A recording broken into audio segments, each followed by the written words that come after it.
서울에 마당 있는 전원주택을 마련하려면 얼마나 필요할까요? 제가 지난 영상에서 이태원동의 재벌가 회장님 주택들은 시작가격이 100억, 200억이라고 말씀드렸습니다. 그러나 똑같은 서울에 마당 있는 전원주택이 교통도 나쁘지 않은 곳인데 10억이면 내 집 마련을 할 수 있는 곳이 있습니다. 이번 영상에서는 실제 매물과 함께 그 동네를 살펴보았습니다. 광고 같아서 거부감이 드실 수도 있지만 광고는 전혀 아닙니다. 서울에 이런 곳이 있었나 싶은 재미있는 입지가 있어서 한번 다녀왔고 그곳 사람들은 어떻게 사는지 모습을 보여드리고자 합니다. 이곳은 서울 강서구의 개화동입니다. 강서구는 많이들 아실 테지만 개화동은 처음 들어보시는 분들이 많을 것입니다. 개화동은 김포공항 쪽 9호선 개화역이 있는 곳으로 행주대교를 타고 서울로 진입하다 보면 가장 먼저 만나는 조그마한 전원주택 마을입니다.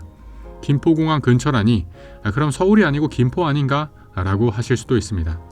김포공항의 유래는 일제강점기 시절 일본군의 비행장으로 올라가는데요.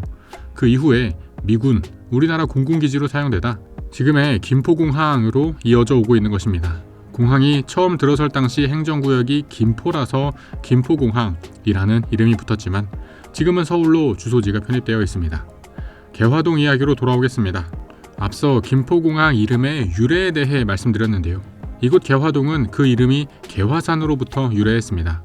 정확한 것은 아니지만 박정희 대통령 시절 김포공항으로 많은 외국인들이 오가는데 개화산에 살던 난민이 미관상 보기 좋지 않으니 개화산 아래 땅을 일괄적으로 불하하여 주택을 짓고 살도록 하였고 그게 지금의 개화동이다 라는 이야기도 있습니다. 나라에서 토지를 지정해서 땅에 자를 대고 줄 긋듯 잘라서 나누어 주다 보니 개화동 지도를 보면 격자 모양으로 가지런하고 땅의 면적이 모두 일정하다라는 것이 특징입니다.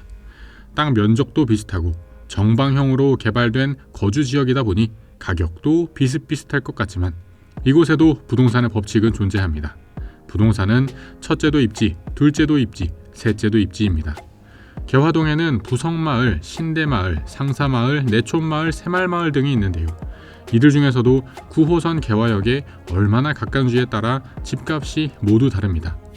그리고 특히 산 아래 위치한 마을이다 보니 넓은 도로에 접해 있거나 혹은 다른 집들 사이에 끼어 있기보다는 산 바로 아래에서 개화산을 내 마당처럼 볼 수 있는 집이 인기가 많습니다.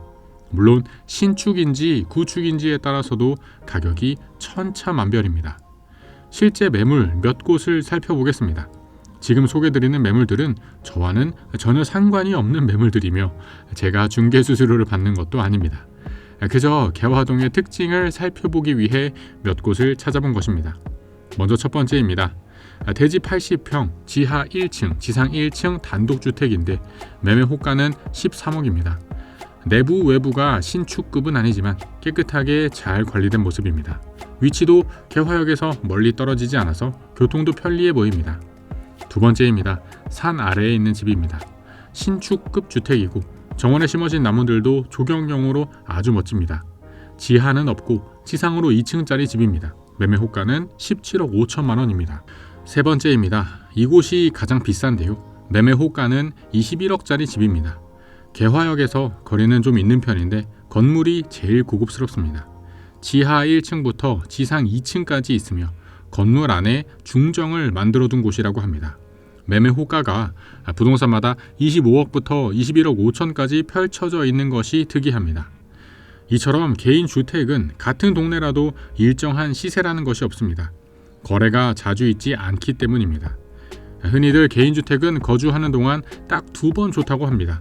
살 때는 드디어 개인주택 생활을 하는구나 해서 즐겁고 팔 때는 드디어 팔았구나 싶어서 좋다고 합니다.